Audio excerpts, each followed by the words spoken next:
For any new beginners out there, it may be your first allotment plot, or you may have just moved into a home and got your first garden.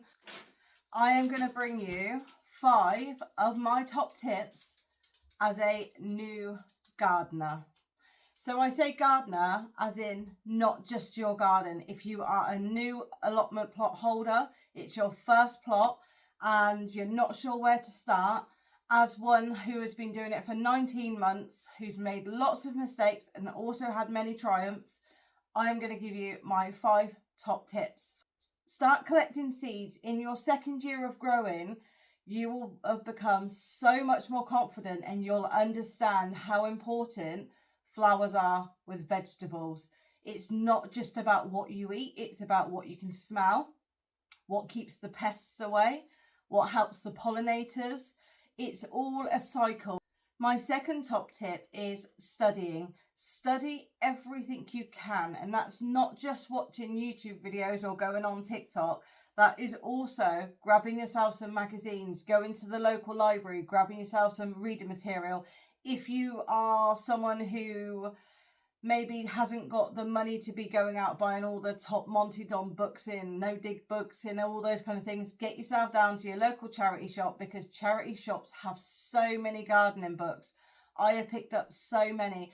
And then when you have an abundance and you've read them, pass them on. See if anyone else at your plot wants to have a read. Top tip number 3, when it comes to sowing seeds, you do not have to buy yourself expensive containers.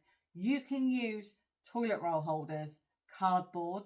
You can go to the garden centre, and when they have got empty ones of these, like this, when these ones are empty, but bigger obviously, you can ask.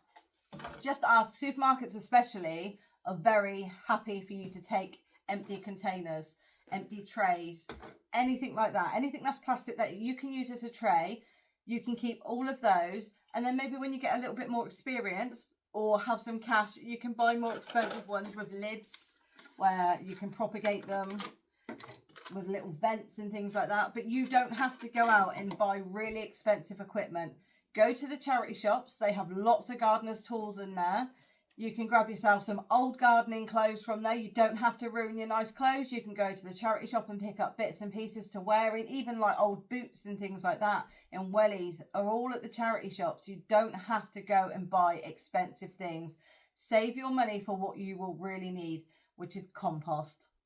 You can't grow anything without compost. And that leads me nicely on to my next one, which is number 4. It is really worth spending any money that you do have on a good quality peat-free compost. If you are no dig, you will still need compost, because you will need to top that bed up. Maybe only 2 inches a year or per growing season. If you're growing early in the spring and then you grow during the winter, you'll need to top them up. And until you start, even if you have a compost bin and you started, right, there's my compost bed, it's the first thing I'm going to do, which should be the first thing you do. That's going to take a long time before you can use that. And it's going to take a really long time for you to have enough to use on your beds, depending on your space. Of course, if you've only got a couple of raised beds, then you'll probably have enough in the autumn of the following year of starting it to top up your beds. So my top tip number 5 is to enjoy. Enjoy what you're doing. It's not just about the studying. It's not just about the sowing. It's not just about the planting. It's not just about the harvesting. And it's certainly not just about the social media. Enjoying it is the most important thing, because if you do not enjoy what you're doing, it will not last and you will burn out and you will think, what is the point? So I would say enjoy it. Don't spend your whole time working at your plot. Don't spend your whole time working in your garden. Go down there once a week to your plot, or go and sit in your garden once a week and don't do any jobs. Even if it's just for 20 minutes, don't do anything.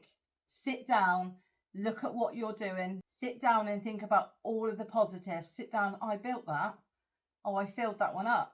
I did hugelculture with that one. I'm going to do polyculture in that bed. Look how beautiful it looks. Sit down and think, oh, I remember harvesting some carrots from there.